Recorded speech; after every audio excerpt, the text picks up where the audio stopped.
ఓం శాంతి. 27/4/24. మధురమైన పిల్లలు, తండ్రి నుండి ఆరోగ్యము, సంపద మరియు సంతోషముల వారసత్వమును తీసుకునేందుకు మీరు వచ్చారు కదా. బాబా ఏం చెప్తున్నారు ఈరోజు పిల్లలకి? బాబా నుండి ఆరోగ్యము, సంపద, సంతోషం వారసత్వంగా తీసుకోవడానికే మీరు వచ్చారు. ఇంకా 3 ఉంటే ఇంకేం కావాలి? ఈశ్వరీయ మతమానుసారంగా నడుచుకోవడం ద్వారానే తండ్రి వారసత్వం లభిస్తుంది. మనకి బాబా యొక్క వారసత్వం బాబా నుండి లభించాలి అంటే మనం ఏం చేయాలి? ఈశ్వరీయ మతమానుసారం నడవాలి. అంటే తండ్రి యొక్క సలహా ప్రకారంగా నడుచుకోవడం ద్వారా మనకేం లభిస్తుంది? ఆరోగ్యం లభిస్తుంది, సంపద లభిస్తుంది. ఈ 2 ఉంటే సంతోషం లభిస్తుంది. అందుకని ఈ 3 యొక్క వారసత్వం పొందాలి అంటే మనం ఏం చేయాలి? ప్రతి సెకండు కూడా బాబా యొక్క సలహా ప్రకారంగా నడుచుకోవాలి. ప్రశ్న: బాబా పిల్లలందరికీ వికల్పాలను జయించేవారిగా అయ్యేందుకు ఏ యుక్తిని తెలియచేశారు? జవాబు: వికల్పాలను జయించేవారిగా అయ్యేందుకు స్వయాన్ని ఆత్మగా భావిస్తూ అందరినీ సోదర దృష్టితో చూడండి. శరీరాన్ని చూడడం ద్వారానే వికల్పాలు కలుగుతాయి. కావున భృగుటి మధ్యలో ఉన్న ఆత్మరూపీ సోదరుణ్ణి చూడండి. పావనంగా అవ్వాలనుకుంటే ఈ దృష్టిని పక్కాగా ఉంచుకోండి. నిరంతరము పతిత పావనుడైన తండ్రిని స్మృతి చేయండి. స్మృతి ద్వారానే తుప్పు వదులుతూ ఉంటుంది. సంతోషపు పాదరసం పైకెక్కుతుంది మరియు వికల్పాలపై విజయాన్ని ప్రాప్తించుకుంటారు. ఓం శాంతి. తన శాలిగ్రామాల పట్ల శివ్ భగవాన్ వాచ. శివ్ భగవాన్ వాచ అని ఉందంటే తప్పకుండా శరీరం ఉంటుంది, అప్పుడే వాచ ఉంటుంది కదా. శివ్ భగవాన్ వాచ అంటే శరీరం లేకుండా ఎలా మాట్లాడతారు మనతోటి? అందుకని శాలిగ్రామాల పట్ల శివ్ భగవాన్ వాచ అంటే శాలిగ్రామాలైన పిల్లలందరికీ పరమాత్మ శివుడు ఈ బ్రహ్మ శరీరం ఆధారం చేసుకుని కూర్చుని మనందరికీ ఏం చేస్తున్నారు?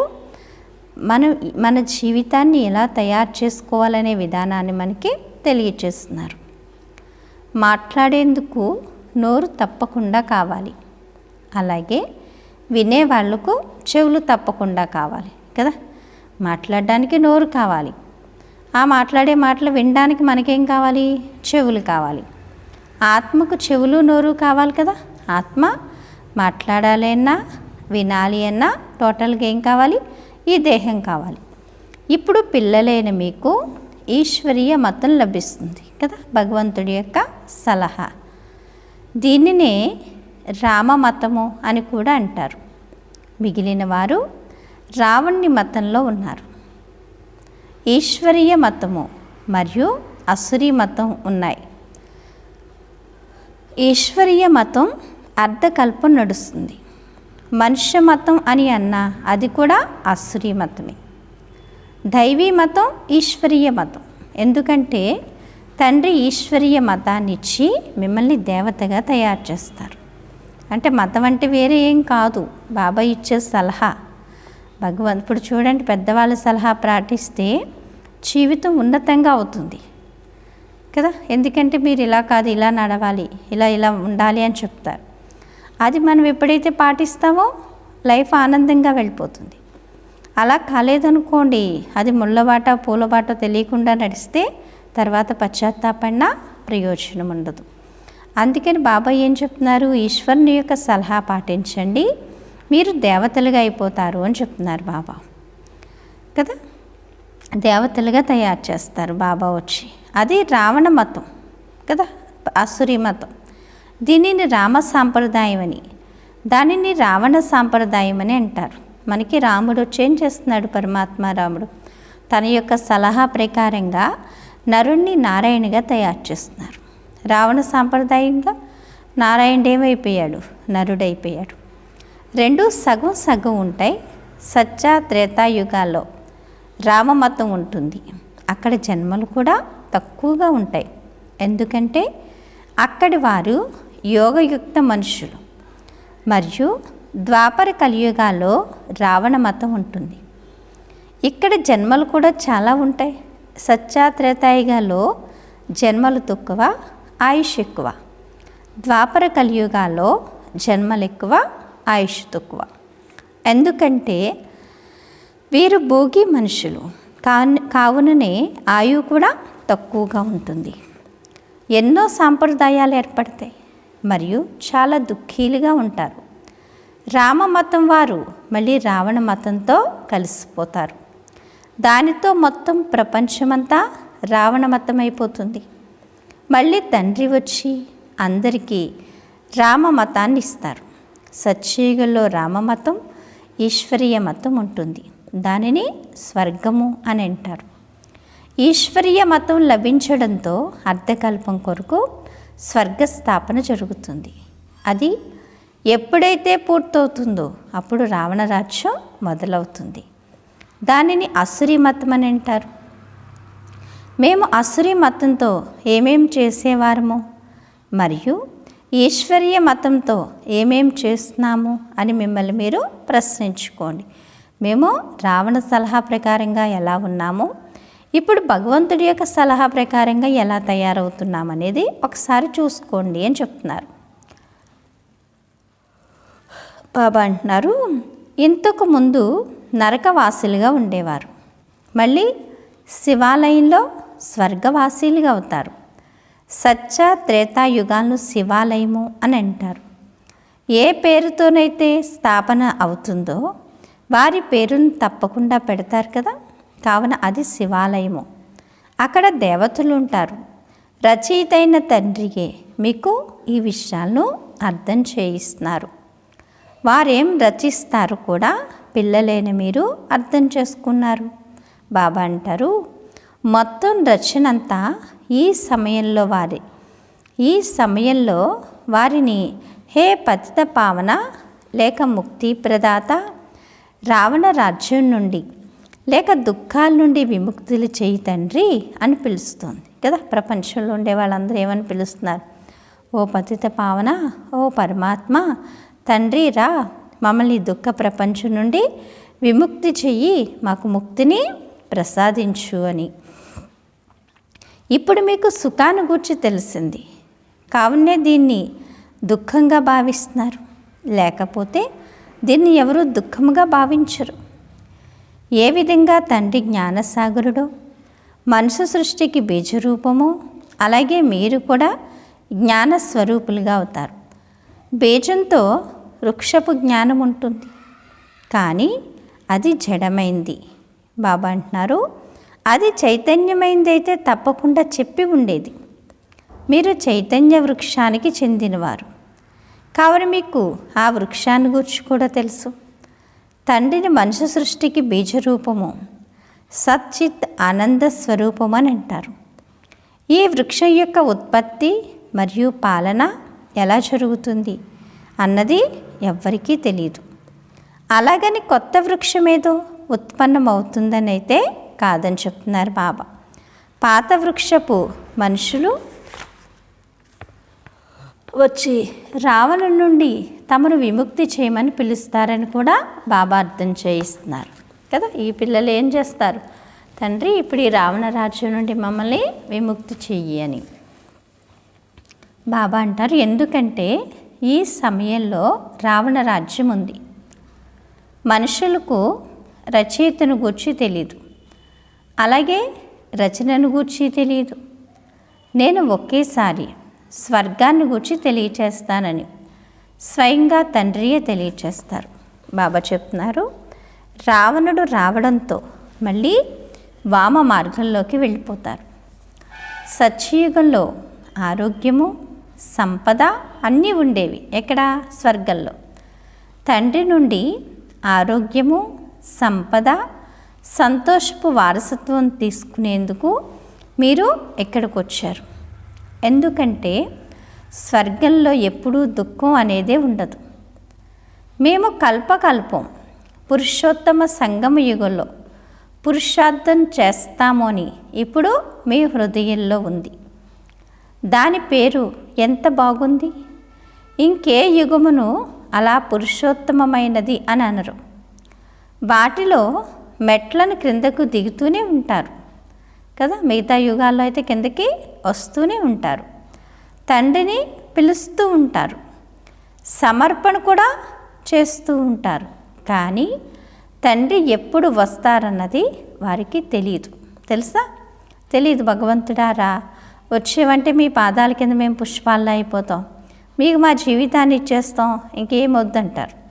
నిజంగా భగవంతుడు వచ్చాక నేను వచ్చాను రండి అంటే మాకు ఖాళీ లేదంటారు కదా. బాబా అంటున్నారు, ఓ గాడ్ ఫాదర్ లిబరేటర్ కదా, విముక్తులు చెయ్యండి, మార్గదర్శకునిగా అవ్వండి అని పిలుస్తారు.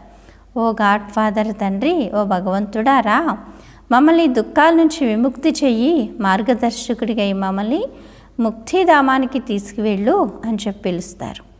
లిబరేటర్గా అయినట్లయితే తప్పకుండా రావాల్సి ఉంటుంది కదా, మళ్ళీ గైడ్గా అయ్యి తీసుకువెళ్ళవలసి ఉంటుంది కదా. విముక్తులు చేయడానికి ఇక్కడికి రావాలి, మళ్ళీ వీళ్ళందరినీ గైడ్గా ఏం చేయాలి, తీసుకెళ్ళాలి. తండ్రి పిల్లలను చాలా రోజుల తర్వాత కలిస్తే ఎంత సంతోషిస్తాడు చెప్పండి. చాలా రోజుల తర్వాత ఎక్కడికైనా వెళ్ళి, పిల్లలు ఎక్కడికైనా వెళ్ళో లేకపోతే తండ్రి ఎక్కడికైనా వెళ్ళో వచ్చి కలిసారనుకోండి, అప్పుడు ఎంత సంతోషం ఉంటుంది. కొంచెం సంతోషం ఉంటుందా, చాలా సంతోషం ఉంటుందా? ఆ వచ్చే టైంకి చాలా సంతోషం ఉంటుంది కదా. చాలా రోజులైంది కలుసుకుని, ఇప్పుడు మళ్ళీ నేను కలుసుకుంటున్నాను అని. అదైతే కొన్ని రోజులే, కొంచెం నెలవచ్చు, లేకపోతే రోజులు అవ్వచ్చు, లేకపోతే సంవత్సరాలు అవ్వచ్చు. ఇక్కడైతే బాబాని మనం కల్పానికి ఒక్కసారి కదా, 5000 సంవత్సరాలకు ఒకసారి పరమాత్మ తండ్రి మనల్ని వెతుక్కుంటూ మన దగ్గరకు వచ్చి మనకి స్వర్గం యొక్క వారసత్వానికి మనల్ని అధికారులుగా తయారు చేస్తున్నారు. మరి ఇంత ఉన్నతమైన తండ్రి మన దగ్గరకు వచ్చినప్పుడు మరి ఆ తండ్రిని మనం ఎంత ప్రేమగా స్మృతి చేయాలి చెప్పండి. ఈ రోజులు అయిపోతే మళ్ళీ తిరిగి వస్తాయా? అతడు హద్దులోని తండ్రి, వీరు అనంతమైన తండ్రి. హద్దులో తండ్రి ఇచ్చే వారసత్వం ఈ ఒక్క జన్మకే, కానీ అనంతమైన తండ్రి ఇచ్చే వారసత్వం మనకి అర్ధకల్పం రాజ్యాధికారులుగా, అర్ధకల్పం పూజ్యాధికారులుగా తయారు చేస్తుంది. తండ్రి రచయిత, వారు రచించి మళ్ళీ వారి పాలన కూడా చేస్తారు. పునర్జన్మలు అయితే తీసుకోవాల్సి ఉంటుంది. కొందరికి 10, కొందరికి 12 మంది పిల్లలు ఉంటారు. కానీ అవన్నీ హద్దులోని సుఖాలని చెప్తున్నారు బాబా. అవి కాకిరెట్టతో సమానమైనవి, తమో ప్రధానులుగా అయిపోతారు అని చెప్తున్నారు బాబా కదా. రాను ఏమైపోయారు, జన్మలు తీసుకుని పూర్తిగా తమో ప్రధానంగా అయిపోయారు. బాబా అంటున్నారు, తమో ప్రధానంలో సుఖం చాలా తక్కువగా ఉంటుంది. మీరు సతో ప్రధానులుగా అయినప్పుడు ఎంతో సుఖం ఉంటుంది. సతో ప్రధానులుగా అయ్యేందుకు తండ్రి వచ్చి యుక్తిని తెలియచేస్తారు. తండ్రిని ఆల్మేట్రీ అథారిటీ అని అంటారు. భగవంతుడు ఆల్మేట్రీ అథారిటీ అయినప్పుడు మరి తాను ఏది కావాలనుకుంటే అది చెయ్యగలడు, నన్ను జీవింప చేయగలడు అని భావిస్తారు. మీరు భగవంతుడే అయినట్లయితే మరి చచ్చిపోయిన ఈగను బతికించి చూపించండి అని ఒకసారి ఎవరో వ్రాసారు. ఇలా ఎంతోమంది ప్రశ్నిస్తూ ఉంటారు కదా, నన్ను జీవింప చేయగలడు అని భావిస్తారు కదా. అప్పుడు ఎవరో రాశారట, మీరు నిజంగా భగవంతుడు అయినట్లయితే మరి చచ్చిపోయిన ఈగను బతికించి చూపించండి అని ఒకసారి ఎవరో రాశారట ఇలా బాబాని. ఇలా ఎంతోమంది ప్రశ్నిస్తూ ఉంటారంటున్నారు బాబా కదా. ఎందుకంటే రకరకాల వాళ్ళు ఉంటారు కదా. మీకు బాబా శక్తిని ఇస్తారు. బాబా ఏం చెప్తున్నాను, నేను చచ్చిపోయిన వాళ్ళందరినీ లేవదీసి కూర్చోబెడతానని చెప్పట్లేదు కదా. ఎందుకంటే బాబా మనకి ఏమిస్తారు, శక్తిని ఇస్తారు. ఇస్తారా ఇవ్వరా? ఇస్తున్నారు కదా. దాని ద్వారా మీరు రావణునిపై విజయాన్ని పొందుతారు. కోతుల్లా ఉన్నవారు మందిర యోగ్యులుగా అవుతారు. మళ్ళీ వారు ఏమేం చేశారో చూడండి. నిజానికి సీతలైన మీరందరూ భక్తులు. వీరు మిమ్మల్ని అందరినీ రావణుడి నుండి విడిపించారు. రావణుడి ద్వారా మీకు సుఖం లభించజాలదు. ఈ సమయంలో అందరూ రావణ్ణి జైల్లో ఉన్నారు. రాముని జైలు అని అనలేరు. రావణుడి జైలు నుండి విడిపించేందుకు రాముడు వస్తాడు కదా. సీతను చూడండి, రావణుడు ఎత్తుకుపోయాడు, అప్పుడు రాముడు తీసుకున్నాడు. అంటే బాబాయ్ ఏం చెప్తున్నారు, రావణుడు జైలు నుంచి మిమ్మల్ని ఈ దుఃఖధామం నుంచి మిమ్మల్ని అందరినీ సుఖధామంలోకి తీసుకెళ్ళడానికి ఎవరు వచ్చారు? పరమాత్మ రాముడు వచ్చాడు. బాబా అంటారు, రావణుణ్ణి 10 తలల వాడిగా తయారు చేస్తారు. అతనికి 20 భుజాలు చూపించారు. ఈ పంచవికారాలు పురుషుల్లో, పంచవికారాలు స్త్రీలో ఉంటాయి కాబట్టి 10. దానినే రావణ రాజ్యము అని అంటారు, లేక పంచవికారాల రూపీ మాయారాజ్యము అని అంటారని బాబా అర్థం చేయించారు. ధనం ఉన్నవారిని ఇతని వద్ద ఎంతో మాయ ఉంది, మాయ నశ ఎక్కి ఉంది అని అనలేరు. ధనమును మాయ అని అనరు, ధనము సంపద అని అంటారు. పిల్లలైన మీకు సంపద మొదలైనవి అపారంగా లభిస్తాయి. మీరు ఏది అడగవలసిన అవసరం లేదు. ఎందుకంటే ఇది చదువులో అడగడం అనేది అయితే ఉండదు కదా. అడగడం అనేది ఉంటుందా? టీచర్ ఏది చదివిస్తే దాన్ని విద్యార్థులు చదువుతారు. ఎవరు ఎంతగా చదువుతారో అంతగా పొందుతారు. అడగవలసిన అవసరం లేదు. ఇందులో పవిత్రత కూడా కావాలి. ఒక్క అక్షరానికి కూడా ఎంత విలువ ఉందో చూడండి. కోట్లాను కోట్లు కదా బాబా చెప్తున్నారు. ఒక్క అక్షరానికి కూడా ఎంత విలువ ఉందో చూడండి. ఎంత విలువ ఉంది? కోట్లాను కోట్ల విలువ ఉందని చెప్తున్నారు బాబా. మరి ఇన్ని కోట్ల విలువైన రత్నాల్ని, ముత్యాల్ని బాబా మనకి రోజు ఇస్తున్నారు. మరి మనం ఎంత భాగ్యశాలి ఆత్మలం. బాబా చెప్తున్నారు, తండ్రిని గుర్తించండి, వారిని స్మృతి చేయండి. తండ్రి పరిచయాన్ని ఇచ్చారు. ఏ విధంగా ఆత్మ బిందువు, అలాగే ఆత్మనైన నేను కూడా బిందువునే అని తెలియచేశారు. కానీ వారు సదా పవిత్రంగా ఉంటారు. వారి శాంతి, జ్ఞానము, పవిత్రతల సాగరం. ఒక్కరికే మహిమ ఉంది, అందరి పొజిషన్ వేరువేరుగా ఉంటుంది. కణకణంలోనూ భగవంతుడు ఉన్నాడని నాటకాన్ని కూడా తయారు చేశారు. ఎవరైతే నాటకాన్ని చూసి ఉంటారో వారికి తెలిసి ఉంటుంది. మహావీరులైన పిల్లలు ఎవరైతే ఉంటారో వారిని బాబా మీరు ఎక్కడికైనా వెళ్ళండి, కానీ కేవలం సాక్షిగా చూడాలి అని అంటారు. ఇప్పుడు పిల్లలైన మీరు రామరాజ్య స్థాపన చేసి రావణ రాజ్యాన్ని అంతం చేస్తారు. ఇది అనంతమైన విషయము అని చెప్తున్నారు బాబా. అక్కడ హద్దులోని కథలను తయారు చేశారు. మీరు శివశక్తి సైన్యము. శివుడు సర్వశక్తివంతుడు కదా. శివుడెవరు? సర్వశక్తివంతుడు. శివుని శక్తిని తీసుకునే శివుని సైన్యం ఎవరు? మనమే కదా. మనమేనా కదా? బాబా అంటున్నారు, శివుని శక్తిని తీసుకునే శివుని సైన్యం మీరే. వారు కూడా మళ్ళీ శివసేన అని పేరు పెట్టుకున్నారు. ఇప్పుడు ఇక మీకు ఏ పేరు పెట్టాలి? మీకు ప్రజాపిత, బ్రహ్మకుమార్, కుమారీలన్న పేరును పెట్టారు. శివునికైతే అందరూ సంతానమే. మొత్తం ప్రపంచంలోని ఆత్మలు వారి సంతానమే. శివుని ద్వారా మీకు శక్తి లభిస్తుంది. శివ బాబా మీకు జ్ఞానాన్ని నేర్పిస్తారు. దాని ద్వారా మీకు ఎంతటి శక్తి లభిస్తుందంటే అర్ధకల్పం మీరు మొత్తం విశ్వం పైన రాజ్యం చేస్తారు. ఇది మీ యోగ బలపు శక్తి మరియు వారిది బాహుబలపు శక్తి.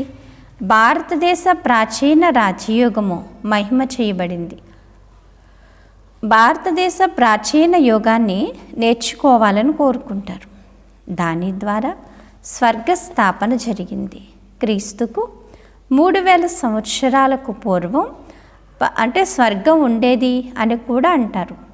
అది ఎలా తయారయ్యింది? యోగం ద్వారా. మీరు పవిత్ర ప్రవృత్తి మార్గ సన్యాసులు. వారైతే ఇల్లు వాకిళ్ళు వదిలేసి అడవుల్లోకి వెళ్ళిపోతారు. డ్రామా అనుసారంగా ప్రతి ఒక్కరికి పాత్ర లభించింది. ఇంత చిన్నని బిందువులో ఎంతటి పాత్ర నిండి ఉంది. దానిని ప్రకృతి సిద్ధమైంది అని అంటారు. తండ్రి సదా శక్తివంతుడు, స్వర్ణిమ స్వరూపుడు. ఇప్పుడు మీరు వారి నుండి శక్తిని తీసుకుంటారు. ఇది కూడా డ్రామాగా రచింపబడి ఉంది. అలాగని తాను వేలాది సూర్యుల కన్నా తేజోమయుడని కాదు. వారైతే ఎవ్వరికీ ఏ భావన కూర్చుంటే ఆ భావనతోటే చూస్తూ ఉంటారు. కళ్ళు ఎర్రగా అయిపోతాయి, ఇక ఆపేయండి, నేను ఇక సహించలేనని అంటారు. ఇవన్నీ భక్తి మార్గపు సంస్కారాలని బాబా అంటారు. ఇక్కడ ఇదైతే జ్ఞానము, ఇందులో చదవవలసి ఉంటుంది. తండ్రి టీచరు కూడా కదా, తండ్రి ఎవరు మనకి? టీచరు కూడా. వారు ఇప్పుడు చదివిస్తున్నారు. మీరు తమో ప్రధానుల నుండి సతో ప్రధానులుగా అవ్వాలని వారు మనకు చెప్తున్నారు. చెడు వినకండి అని వారు అర్థం చేయించారు. ఈ మాటలు ఎవరన్నారు అన్నది మనుషులకైతే తెలియదు. మొదట కోతుల చిత్రాన్ని తయారు చేసేవారు, ఇప్పుడైతే మనుషుల చిత్రాన్ని తయారు చేస్తూ ఉన్నారు. బాబా కూడా నళిని అనే అమ్మాయి చిత్రాన్ని తయారు చేయించారు. మనుషులకు భక్తి నశ ఎంతగా ఉంది. ఇది భక్తి రాజ్యం కదా. ఇప్పుడిక జ్ఞాన రాజ్యము వస్తుంది, తేడా ఉంటుంది అని చెప్తున్నారు బాబా. తప్పకుండా జ్ఞానం ద్వారా ఎంతో సుఖం ఉంటుందని పిల్లలకు తెలుసు కదా. భక్తి, జ్ఞానం, వైరాగ్యం అంటే భక్తి పూర్తయ్యేసరికి మనం ఎవరిని తెలుసుకుంటాం? భగవంతుడిని తెలుసుకుంటాం. మళ్ళీ భక్తి ద్వారా మెట్లను కిందకు దిగుతూనే ఉంటారు. మనం మొదట సత్యయుగంలోకి వెళ్తాము, మళ్ళీ పేను వలె మెల్లగా కిందకు దిగుతాము. 1250 సంవత్సరాల్లో 2 కళలు తగ్గుతాయి. చంద్రుని ఉదాహరణ ఉంది. చంద్రునికి గ్రహణం పట్టుకుంది, కళలు తగ్గుతూ ఉంటాయి. అది అల్పకాలికమైన విషయం, కానీ ఇక్కడైతే ఇది అనంతమైన విషయం. ఈ సమయంలో అందరిపైన రాహుగ్రహణం ఉంది.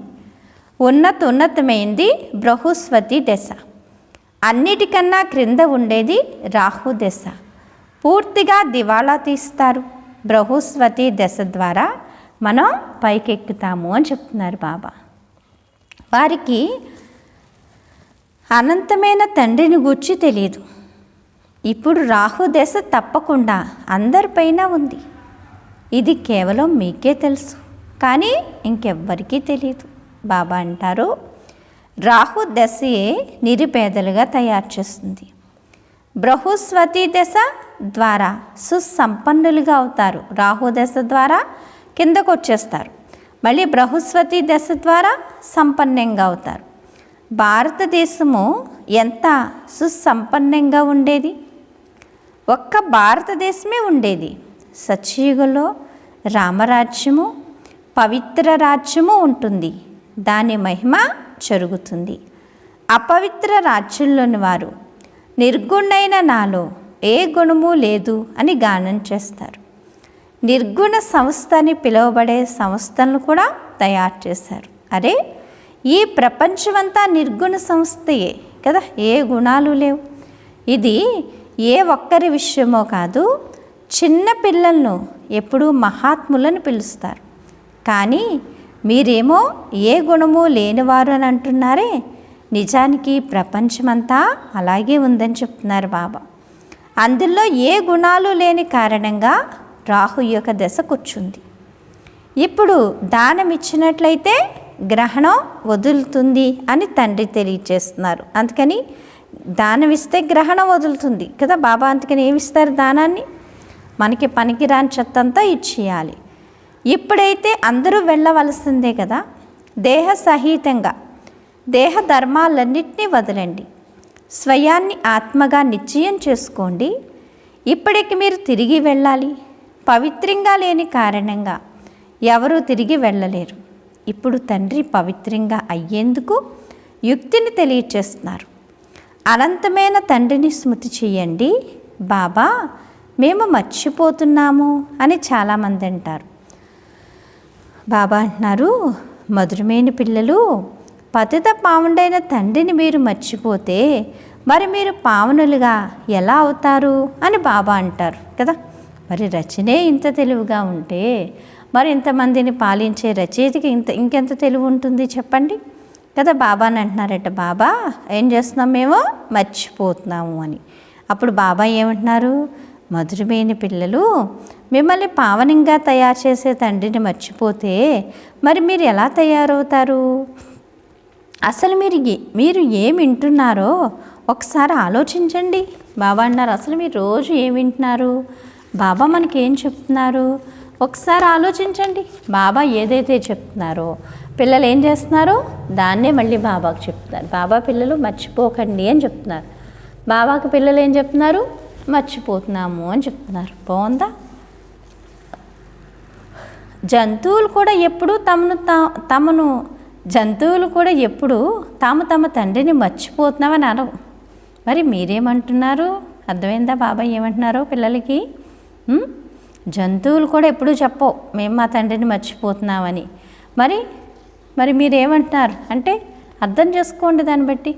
నేను మీ అనంతమైన తండ్రిని, మీరు అనంతమైన వారసత్వాన్ని తీసుకునేందుకు ఇక్కడికి వచ్చారు.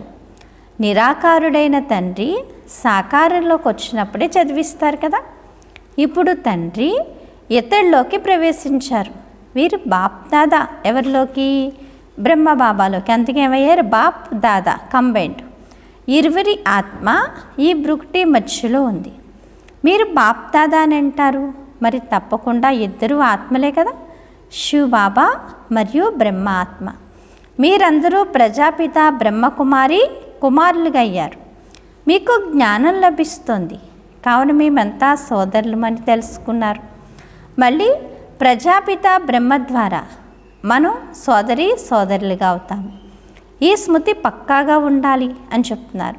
కానీ సోదరుల్లో కూడా నామరూపాల ఆకర్షణ ఉండడం బాప్దాదా గమనిస్తారు. ఎంతోమందికి వికల్పాలు వస్తాయి. అచ్చా, శరీరాన్ని చూస్తే కదా వికల్పాలు వస్తాయి. కావున స్వయాన్ని ఆత్మగా భావిస్తూ ఆత్మీక సోదర దృష్టితో చూడండి. ఆత్మలందరూ సోదరులే. అందరూ సోదరులైనప్పుడు మరి తప్పకుండా తండ్రి కూడా కావాలి కదా. అందరికీ తండ్రి ఒక్కరే. అందరూ తండ్రిని స్మృతి చేస్తారు. సతోప్రధానులుగా అవ్వాలనుకుంటే నన్ను ఒక్కడనే స్మృతి చేయండి అని బాబా అంటారు. ఎంతగా స్మృతి చేస్తారో అంతగా తుప్పు ఏమైపోతూ ఉంటుంది, తొలగిపోతూ ఉంటుంది అని చెప్తున్నారు బాబా. సంతోషపు పాదరసం పైకెక్కుతుంది మరియు ఆకర్షణ నెంబర్ వారీగా పురుషార్థానుసారంగా కలుగుతూ ఉంటుంది అని చెప్తున్నారు బాబా. అచ్చా, మధురాతి మధురమైన ఆత్మీక పిల్లలకు మాతాపిత బాప్దాదాల ప్రియ స్మృతులు మరియు గుడ్ మార్నింగ్. ఆత్మీక పిల్లలకు ఆత్మీక తండ్రి నమస్తే. ధారణ కొరకు ముఖ్య సారం. ఫస్ట్ పాయింట్, చదువుపై పూర్తి ధ్యాసను ఉంచి స్వయాన్ని సంపన్నవంతులుగా తయారు చేసుకోవాలి. ఏమీ అడగకూడదు. ఒక్క తండ్రి స్మృతి మరియు పవిత్రతల ధారణ ద్వారా పద్మాపతులుగా అవ్వాలి అని చెప్తున్నారు బాబా. సెకండ్ పాయింట్, రాహుగ్రహణం నుండి విముక్తులుగా అయ్యేందుకు వికారాలను దానం చెయ్యాలి, చెడును వినకూడదు. ఏ విషయాలనైతే మెట్లను కిందకు దిగుతూ వచ్చారో, నిర్గుణులుగా అయ్యారో ఆ విషయాలను బుద్ధి ద్వారా మర్చిపోవాలి. వరదానము, మొదట మీరు అన్న మంత్రం ద్వారా సర్వుల గౌరవాన్ని ప్రాప్తి చేసుకునే నిర్మాణుల నుండి మహానుభవ. నిర్మాణ చిత్తులే అందరికంటే గొప్పవారు అన్న ఈ మహామంత్రమే ఎల్లప్పుడూ గుర్తుండాలి. మొదట మీరు ఇలా అనడమే సర్వుల నుండి గౌరవాన్ని ప్రాప్తి చేసుకునేందుకు ఆధారం. మహానలుగా తయారు చేసే ఈ మంత్రాన్ని వరదాన రూపంలో సదా తోడుగా ఉంచుకోవాలి కదా. ఫస్ట్ ఏం చేయాలి? ఫస్ట్ మీరు గౌరవాన్ని ఇవ్వాలి ఎవరికైనా సరే. వరదానాలతోనే పాలింపబడుతూ ఎగురుతూ గమ్యానికి చేరుకోవాలి. ఎప్పుడైతే వరదానాలను కార్యంలో ఉపయోగించరో అప్పుడే కష్టపడతారు. ఒకవేళ వరదానాలతో పాలింపబడుతూ ఉన్నట్లయితే, వరదానాలను కార్యంలో వినియోగిస్తూ ఉన్నట్లయితే కష్టం అన్నది సమాప్తమైపోతుంది. సదా సఫలత మరియు సంతుష్టతలను అనుభవం చేస్తూ ఉంటారు అని చెప్తున్నారు బాబా. స్లోగన్ను: ముఖము ద్వారా సేవ చేసేందుకు చిరునవ్వులు చిందిస్తూ రమణీయకమైన మరియు గంభీరమైన మీ స్వరూపాన్ని ఇమర్జ్ చేసుకోండి. ఏం చెప్తున్నారు బాబా? ముఖం ద్వారా సేవ చేయాలి అంటే చిరునవ్వులు చిందిస్తూ రమణీయకమైన మరియు గంభీరకమైన మీ స్వరూపాన్ని ఇమర్జ్ చేసుకోండి అని చెప్తున్నారు బాబా కదా. మన మొహంలో ఎప్పుడు ఏముండాలి? సిరుమందహాసం ఉండాలి. అచ్చా. ఓం శాంతి. మధురాతి మధురమైన ఆత్మీక తండ్రికి ఆత్మీక పిల్లల యొక్క ప్రియ స్మృతులు. గుడ్ మార్నింగ్ మరియు నమస్తే. నమస్తే నమస్తే.